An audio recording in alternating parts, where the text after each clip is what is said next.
मुकद्दस अलिशा कलाम मुकद्दस में लिखा है, अतः सभी गौर से सुने बातों को ताकि हम बड़ी बरकत हासिल करें। कलाम मुकद्दस में लिखा है कि यरूशलेम शहर का पानी खराब हो जाता है, जिसकी वजह से कोई पैदावार नहीं होती, जमीन बंजर हो जाती है और जमीन जो है वो किसी तरह की कोई पैदावार नहीं देती और मुल्क तबाह हो जाता है, शहर तबाह हो जाता है। और कलाम मुकद्दस में लिखा है यरूशलेम के लोग मुकद्दस अलीशा के पास जाते हैं, उसे मदद तलब करते हैं कि जिस शहर में हम हैं वो शहर तबाह हो चुका है, उसका पानी खराब हो चुका है, जमीन बंजर हो चुकी है, लोग भूख से मर रहे हैं, जानवर मर रहे हैं। और कलाम मुकद्दस में लिखा है मुकद्दस अलीशा उनसे कहते हैं कि एक प्याले के अंदर नमक लाओ। और जब वो नमक लाते हैं तो वो नमक का एक प्याला जो है वो पानी के स्रोतों में डाल देता है और उससे सारे शहर का पानी मीठा हो जाता है, सारे शहर का पानी अच्छा हो जाता है। और इसी तरह एक और जगह पर कलाम मुकद्दस में लिखा है जब किसी की देह के अंदर जहरीला अंदरीन शामिल हो जाता है तो वो थोड़ा सा गुंदा हुआ आटा लेता है और उस देह में डाल देता है और हर तरह का जहर उसमें से खत्म हो जाता है और वो फिर से खाने के काबिल हो जाती है। और इसी तरह एक और जगह पर मुकद्दस अलीशा एक बच्चे को जो मर जाता है उसे जिंदा करते हैं और कलाम में लिखा है वो अपना असा अपने खादम को देते हैं और जाकर कहते हैं कि उस बच्चे के मुंह पर रख देना तो वो जिंदा हो जाए। और ये ईमान का सादा सा अमल है। क्या शिफा नमक से आई? क्या मोसा नमक से हुआ? क्या मोसा आटे से हुआ या उस लाठी से, उस असा से हुआ? बाइबल हमें कहती है कि मौजज़ात करने वाला कौन है? खुदा है। और मौजज़ात तो खुदा की कुदरत से होते हैं। मौजज़ात तो खुदा करता है, मौजज़ात तो करने वाली खुदा की जात है, मौजज़ात तो उस जात से होते हैं। मगर एक सादा सा अमल, एक सादा सा अमल जो ईमान के साथ किया जाता है, हम उससे मौजज़ात को हासिल करते हैं। गौर करिएगा सर, अलीशा ने इस भेद को, इस मुकाशमे को जान लिया, इस बड़ी हकीकत को जान लिया कि खुदा मौजज़ात करता है, उसका वादा है और उसने ईमान के साथ सादा से अमल से ही बड़े बड़े मौजज़ात किए और लोगों ने उन मौजज़ात को देखा। आमीन। हम कलाम मुकद्दस में से आयत पढ़ेंगे और ये बड़ी मशहूर आयत है नए ऐतनामा में से। देख मैंने तुमको इख्तियार दिया कि सांपों और बिच्छुओं को कुचलो और दुश्मन की सारी ताकत पर गालिब आओ और वो तुमको हर किसी चीज से ज़र्र ना पहुंचे। कितने लोगों ने ये आयत पहले सुनी हुई? खुदा यीशु मसीह ने कहा कि तुम सांपों और बिच्छुओं को कुचलो और अपनी इसकी सारी कुदरत पर गालिब आओ, उसकी सारी कुदरत पर गालिब आओ तो तुझे कुछ ज़र्र ना पहुंचे। सुनिएगा सभी लोग, खुदा यीशु मसीह ने कहा कि तुम सांपों और बिच्छुओं को कुचलो और अपनी इसकी सारी कुदरत पर गालिब आओ। और यहाँ इख्तियार नजर आता है। खुदा यीशु मसीह ने हमें इख्तियार दिया कि तुम सांपों और बिच्छुओं से मुराद ये है कि अपनी इसकी उन कुव्वतों को जिनसे बीमारियां पैदा होती हैं, जिनसे कमजोरियां पैदा होती हैं, उन तमाम तरह की कुव्वतों पर गालिब आओ, उन्हें कुचल डालो तो तुम्हें कुछ ज़र्र ना पहुंचेगा। यानी वो तुझे कुछ कह ना सकेगा, वो तुझ पर गालिब ना आ सकेगा। ये इख्तियार खुदा यीशु मसीह ने ईमानदारों को दिया है, और ये इख्तियार हमें उस वक्त मिलता है जब हम नई पैदाइश का तजर्बा हासिल करते हैं, जब हम नए मखलूक हो जाते हैं, जब हम खुदा यीशु मसीह पर और उसकी सलीब पर ईमान ले आते हैं। और बाइबल कहती है कि खुदा यीशु मसीह ने ईमानदारों को, रासवासों को, और जितने लोगों ने खुदा यीशु मसीह को कबूल किया, उसकी सलीब को और उसकी मौत को, और फिर मुर्दों में से जीतने पर जो ईमान ले आते हैं, उनके लिए उनके पास ये इख्तियार है। हम देखते हैं मुकद्दस पौलुस रसूल कहते हैं कि हमारी जंग खून और गोश्त से नहीं है, बल्कि हमारी जंग तो इब्लीस की उन रूहानी फौजों से है जो आसमानी मुकामों में रहती हैं। इसलिए खुदा यीशु मसीह कहते हैं कि जाओ, सांपों और बिच्छुओं को कुचलो और इब्लीस की सारी कुदरत पर गालिब, इब्लीस के सारे मंसूबों पर गालिब, हर एक बीमारी पर गालिब, हर एक कमजोरी पर गालिब, हर एक जादू टोने पर गालिब, तो वो तुझे कुछ ज़र ना पहुंचा सके, वो तुझे कुछ नुकसान ना दे सके। इब्लीस तमाम मुकाशों और तमाम तरह के भेदों से सबसे ज्यादा कलीसिया को इस भेद से बेखबर रखने की कोशिश करता है।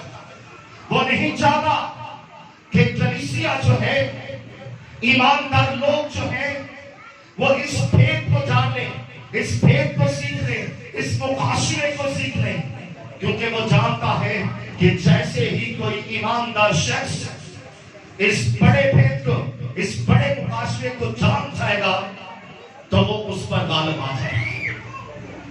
सुनिएगा सभी गौर से, आज कलीसिया, आज चर्च, आज ईमानदार लोग यीशु मसीह पर ईमान रखने के बावजूद, यीशु मसीह को अपना निजात दहिंदा कबूल करने के बावजूद, यीशु मसीह को अपनी जिंदगी देने और ईमानदार की जिंदगी बसर करने के बावजूद इस मुकाशवा से बेखबर है, इस भेद से बेखबर है कि उनके पास कैसा इख्तियार है।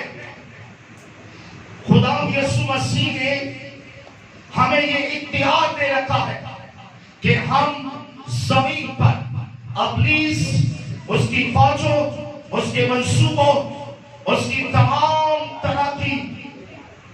तरह की कुव्वत पर, कुदरत पर गालिब आ सके।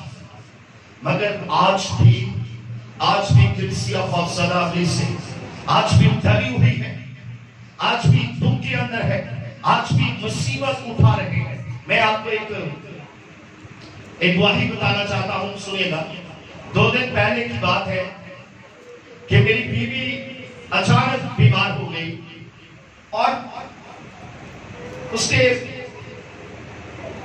बहुत दर्द हो रहा था मैदे का, छाती के अंदर, और मैं उसे जल्दी से डॉक्टर के पास लेकर गया। और डॉक्टर ने जब चेक किया तो मैंने कहा इसने कोई उल्टी सीधी चीज खा ली है, इसलिए उसे दर्द हो रहा है, इसे चेक करें। हम चुनाव हॉस्पिटल गए, उन्होंने एक टीका लगाया और दर्द खत्म होगी। फिर वापस आए, थोड़ी देर के बाद फिर दर्द होना शुरू होगी। फिर हम डॉक्टर के पास गए और डॉक्टर कहने लगे कि हो सकता है ये पित्ते का दर्द है, क्योंकि इस तरह का शदीद दर्द जो है वो इस वजह से होता है, और पित्ते में शायद जो है पथरियां आ गई हैं। उन्होंने फौरन टेस्ट किए, ईसीजी की, कि हो सकता है कोई दिल का कोई प्रॉब्लम हो रहा हो। और इसी दौरान जब ये सब कुछ चल रहा था, इसी दौरान मेरी मिसेस ये गवाही देती है कि जैसे ही ये सब प्रोसेस चल रहा था, उसने डॉक्टर के से सुना कि डॉक्टर इस तरह से कह रहे हैं। वो कहती है एक ही लम्हा में रुकी और मैंने दुआ की और मैंने कहा, खुदावंद तू मौजूदात का खुदा है, खुदावंद तू हर एक बीमारी पर गालिब आता है, तो हर एक बीमारी को दूर करने की कुदरत रखता है।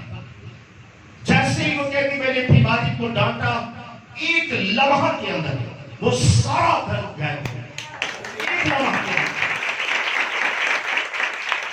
और मेडिसिन ली, वापस आए, एक दिन भी एक गोली भी नहीं खाई गई और वो बिल्कुल ठीक है, और उसके बाद कोई दर्द नहीं।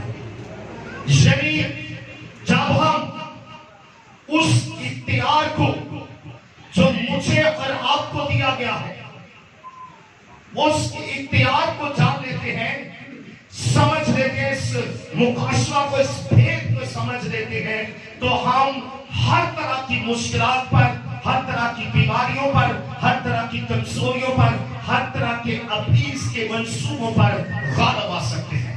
आमीन। एक सादा सा अमल ईमान के साथ, एक सादा सा अमल ईमान के साथ आपको एक बड़े मौका आपकी जिंदगी में, आपके खानदान में कर सकता है। एक सादा सा अमल, जैसे ही आप ईमान को अमल में लाते हैं, ईमान को अमल में लाके सादा सा अमल करते हैं, आपकी जिंदगी में मौका हो जाता है, आपकी जिंदगी में शिफा आ जाती है। आमीन। कलाम मुकद्दस में से मरकज रसूल की मार्फत लिखा गया इंजीली बयान और उसका 16वां बाब और उसकी 17वीं और 18वीं आयत पढ़े तो कलाम मुकद्दस में लिखा है, और ईमान लाने वालों के दरमियान ये मुझसे होंगे, वो मेरे नाम से बीमार पर हाथ रखेंगे तो वो अच्छे हो जाएंगे। सुनिएगा सब, और ईमान लाने वालों के दरमियान ये मुझसे होंगे, ईमान लाने वालों के दरमियान ये मुझसे होंगे कि वो किसी बीमार पर हाथ रखेंगे।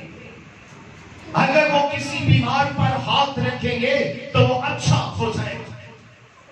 सुनिएगा सभी गौर से, जहां किसी का हाथ जो है वो शिफा नहीं दे रहा, ये हाथ जो है शिफा इसके अंदर नहीं है कि आप किसी पर हाथ रखें और मोक्ष हो जाए, आप किसी पर हाथ रखें और शिफा जारी हो जाए, आप किसी पर हाथ रखें और बदरूहे भाग जाए, आप किसी पर हाथ रखें और जिंदगी बदल जाए। सुनिएगा, इंसान के हाथ के अंदर कुछ नहीं है, शिफा इसके अंदर नहीं है। शिफा करने वाला कौन है? शिफा देने वाला कौन है? खुदावंद यीशु मसीह है। मौजूद करने वाला खुदावंद यीशु मसीह है। ये तो एक सादा सा अमल है, बात करें, ये तो सादा सा अमल है ईमान का कि हम किसी बीमार पर हाथ रख देते हैं और वो शिफा पा जाता है। ईमान का एक सादा सा अमल आपको शिफा बख्श देता है। ईमान के एक सादा से अमल से मौका हो जाता है। क्यों? क्योंकि हकीकत तो ये है कि खुदावंद यीशु मसीह ने हमें ये इख्तियार दिया है। हकीकत तो ये है, हमें ये अथॉरिटी दी गई है, हमें ये इख्तियार दिया गया है, हमें ये पावर दी गई, कुव्वत बख्शी गई है कि अगर हम ईमान को अमल में लाए और ईमान को इस तरह से अमल में लाए कि खुदावंद यीशु मसीह ने मुझे इख्तियार दे रखा है कि मैं अगर बीमारी को डांटूंगा, अबलीस को डांटूंगा, अबलीस के मंसूबों को डांटूंगा, जादू टोने को डांटूंगा, तो वो जाता रहेगा।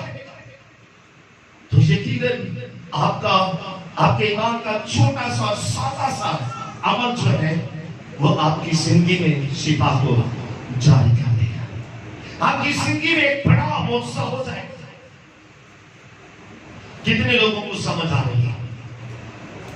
सुनिए, ईमान ये है कि खुदावंद यीशु मसीह ने 2000 साल पहले ही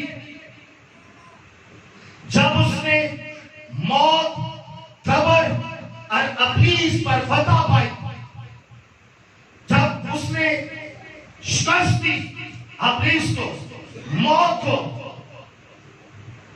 और दमन को, तो बाइबल कहती है उसने ये इख्तियार हमें बख्श दिया। ये अथॉरिटी वो देकर गया है। वो आसमान पर जाने से पहले ये इख्तियार दे गया मुझे और आपको कि तुम क्या करो, सांप और बिच्छुओं को पूछो।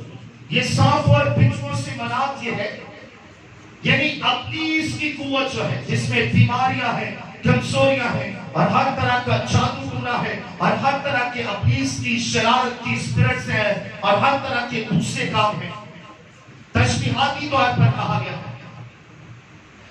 और वो 2000 साल पहले इख्तियार दे गया है कि जैसे ही तुम इस ईमान को कि हमारे पास इख्तियार है, जैसे ही तुम इस ईमान को कि हमारे पास इख्तियार है अमल में लाओगे, एक सादा सा अमल करोगे, तो तुम क्या करोगे, मौत। हालेलुया। एक सादा सा अमल जो है ईमान के साथ, उससे मौत से वकूफ़ होते। और याकूब के खत के अंदर उसके 5वें बाब की 14वीं और 15वीं आयत पढ़े तो कलाम मुकद्दस में लिखा है, अगर तुम में कोई बीमार हो तो कलीसिया के बुजुर्गों को बुलाए और वो खुदावंद के नाम से उसको तेल मारकर उसके लिए दुआ करें। जो दुआ ईमान के साथ होगी उसके बायस बीमार बच जाएगा और खुदावंद उसे उठा खड़ा करेगा। आमीन। यहां एक और एक सादा सा अमल जो है उसके बारे में बताया गया है। अगर तुम में से कोई बीमार हो तो वो कलीसिया के बुजुर्गों के पास जाए और वो क्या करें, तेल मारकर उनके लिए दुआ करें। क्या सरसों के तेल के अंदर शिफा पाई जाती है? क्या उस तेल के अंदर मौत करने की कुदरत है? बाइबल मुकद्दस में लिखा है कि अगर तुम में से कोई बीमार हो, वो कलीसिया के बुजुर्गों के पास जाए, वो उन्हें तेल लगाए, तेल मले और उनके लिए दुआ करें और खुदा उन्हें उठा खड़ा करे। ये एक और सादा सा अमल है ईमान के साथ। सुनिए, एक और मिसाल दी गई है, एक सादा सा अमल है ईमान के साथ कि तुम तेल लो और बीमार शख्स को लगाओ और उसके लिए दुआ करो तो वो खड़ा हो, उसकी बीमारी जाती रहेगी, उसकी कमजोरी जाती रहेगी, उसकी तमाम तरह की प्रॉब्लम्स जाती रहेगी। मुकद्दस ईसा ने जब वो इस हकीकत से वाकिफ हुआ, जब उसने इस मुकाशवा को जान लिया और जब यरूशलेम के लोगों ने आकर रिक्वेस्ट की कि हम तो मर रहे हैं, पानी कड़वा हो चुका है, जमीन बंजर हो चुकी है, तो उसने क्या किया,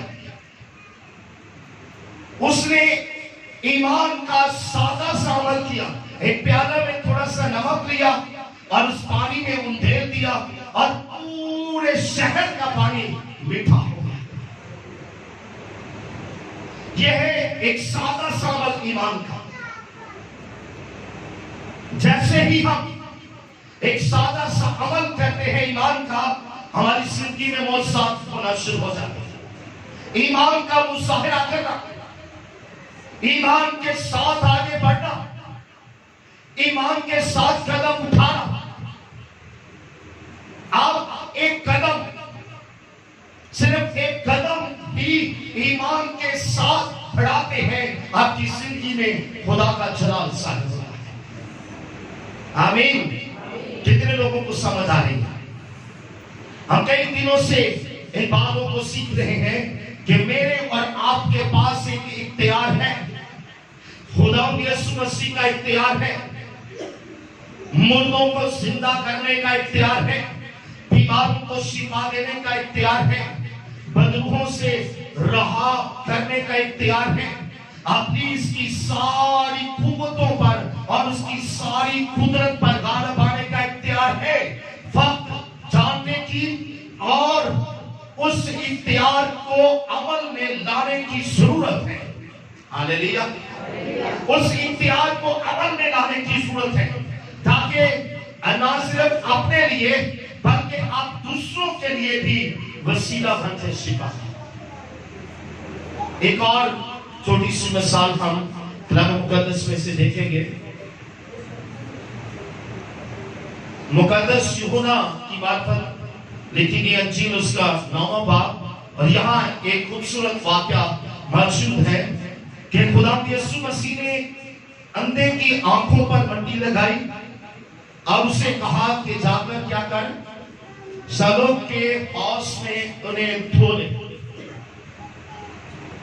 सुनिएगा, खुदा यीशु मसीह ने एक ऐसे शख्स को जो जन्म से अंधा है, जिसकी आंखें ही नहीं है, बाज नहीं है उसकी आंखों, और कलाम मुकद्दस में लिखा है जब वो खुदा यीशु मसीह के पास आता है, लिखा है खुदा यीशु मसीह ने बंडी ली सारी और उस अंधे की आंखों पर लगाई और उसे कहा कि जाकर इसे क्या कर ले, सलोक के हौस में से धो ले। और जैसे ही वो उठा और क्या, और जैसे ही जाकर उसने सलोक के हौस के अंदर अपना मुंह धोया, उसी घड़ी उसकी आंखें वापस आ गई, वो देखना शुरू हो गया। एक मौका उसकी जिंदगी में नसीब हो। क्या है? एक अमल, एक सादा सा अमल है कि जाकर इसे क्या कर, पानी से धो ले। ये कितना मुश्किल काम है। क्या उस पानी के अंदर शिफा थी? शिफा कहां है? शिफा कहां है? शिफा खुदा यीशु मसीह के नाम में है, मगर बाइबल हमें कहती है शिफा तेरे ईमान के अंदर है। ईमान का एक सादा सा कदम भी उठाएगा तो तू शिफा पालेगा। ईमान का एक सादा सा अमल भी दोहराएगा तो तू शिफा पालेगा। क्योंकि बाइबल हमें बताती है जो कदम ईमान से उठाया जाएगा उसके वसीला से तुम बरकत पाओगे। जब ईमान से आगे बढ़ोगे तो तुम शिफा पाओगे। ईमान ही से तुम मौजूदात को अपनी जिंदगी में, अपने खानदान में, अपने घराने में होते हुए देखोगे। और कई बार कंफ्यूज रहते हैं लोग, मगर बाइबल हमें बताती है कोई बहुत बड़ा काम नहीं, कोई बहुत बड़ा काम नहीं, कोई ऐसा काम नहीं कहा खुदा यीशु मसीह ने जिसे करने के लिए एक बड़ी ताकत की जरूरत हो, जिसे करने के लिए एक बड़ी फोर्स की जरूरत हो, बल्कि बाइबल कहती है कि एक सादा सा अमल ईमान के साथ किया जाए, आपकी जिंदगी में मौजूद होना शुरू हो जाएंगे, आप शिफा पालेंगे। हालेलुया। एक सादा सा अमल जो है उससे आपकी जिंदगी, आपके खानदान में। एक तो आखिरी बात है,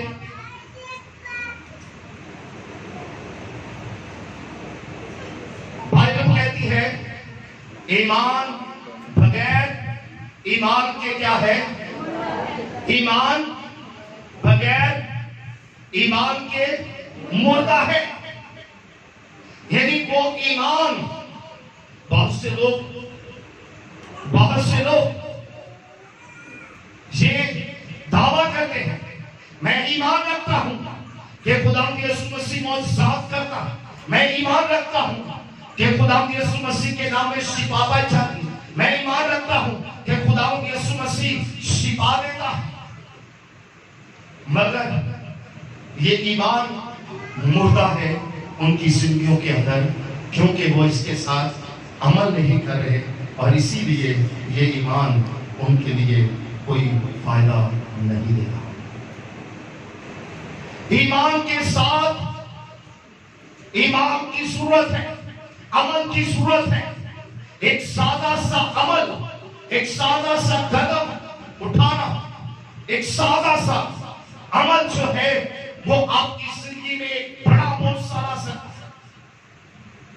यानी उस ईमान को जो हमारे अंदर है, वो ईमान के यीशु मसीह ने हमें तैयार किया है कि हम इब्लीस पर गालिब आए, हम बीमारियों पर गालिब आए, हम कमजोरियों पर गालिब आए, हम इब्लीस के मंसूबों पर गालिब आए, हम जादू टोने पर गालिब आए, हम मौत पर गालिब आए, हम हर तरह के इब्लीस के मंसूबों पर जो हमें दुख देते हैं उन पर गालिब आए। हो क्या रहा है? सब कुछ जानने के बावजूद आज कलीसिया की निगाहें कहीं और लगी हुई है। बहुत से लोग देख रहे हैं, शायद कोई पास्टर ही मेरे लिए प्रेयर करेगा तो मेरी बीमारी जाती रहेगी। गर्ज सिर्फ इतनी सी है कि जो बीमारी मेरे बदन के अंदर चल रही है, जो प्रॉब्लम मेरी बदन के अंदर, ये मेरे घराने के अंदर है, वो दूर हो जाए। हकीकत तो ये है, खुदा काम करता है क्योंकि आदमी जो है वो अपने ईमान को अमल में लाते हैं, इसीलिए वो ईमान के साथ हाथ रख देते हैं और वो साफ हो जाते हैं, शिफा जारी हो जाती है। वो तेल लेते हैं और लगा देते हैं बीमार शख्स को और वो शिफा पा जाता है। यानी वो अपने ईमान को अमल में लाते हैं क्योंकि वो ये अमल इसलिए करते हैं, उनका ईमान है कि क्योंकि बाइबल मुकद्दस कहती है, उनका ईमान है क्योंकि यीशु मसीह ने कहा, उनका ईमान है क्योंकि यीशु ने कहा है कि तुम गालिब आओगे। वो ईमान से तेली लगा देते हैं, लोग शिफा पा जाते हैं। वो ईमान से हाथ ही रख देते हैं, लोग शिफा पा जाते हैं। आमीन। आज जरूरत है इस हकीकत को जान लेने की।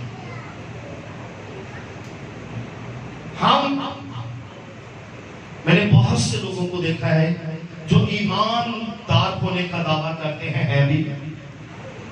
होता क्या है, जैसे ही कोई बीमारी अटैक करती है, कोई प्रॉब्लम सर उठाती है, कोई मुश्किल जिंदगी में आती है, सबसे पहले अगर बीमारी है तो सबसे पहला काम डॉक्टर के पास है।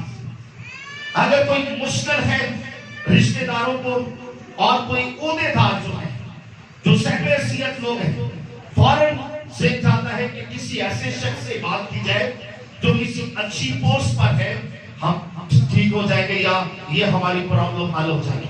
और बहुत से लोग हैं जिनका ज़हन फौरन पैसे की तरफ जाता है कि पैसे लगाए और इस प्रॉब्लम से बाहर आ जाए। और जब इन सारी चीजों से नाकाम हो जाते हैं, जब इन सारी चीजों से नाकाम हो जाते हैं, मेडिसिन नहीं है और बुखार नहीं उतर रहा और बीमारी नहीं जा रही, बढ़ती जा रही है, अब सारी चीजें ट्राई कर लिया, अब वो खुदा के पास आ जाती है। अब सारी कोशिश कर ली है, मगर क्या हुआ, जिस मुश्किल में है वो हल नहीं हो रही। बड़े बड़े लोगों को ढूंढा गया, उनके पास जाया गया, उनकी सिफारिश करवाई गई, सब कुछ कर लिया, मगर फिर भी नहीं काम कर रहा। खुदा के पास आ गया, पैसा है, कसरत के साथ लगाया, मगर बात नहीं बनी, और जब मायूस हो गए तो फिर खुदा के पास आए। मगर बाइबल हमें कहती है, इन सारी सोचों और ख्यालों और इन सारी चीजों को अमल में लाने से पहले अपने ईमान को अमल में लाए और खुदा की उस बात पर जिसमें उसने हमें फतह बख्शी है, गलबा दिया है, जिसमें उसने हमें इख्तियार बख्शा है, कुदरत बख्शी है, अथॉरिटी दी है, सबसे पहले उसकी तरफ देखें और ईमान से एक कदम उठा ले, आपकी सारे मसले हल हो जाएंगे। आमीन। हम कई हफ्तों से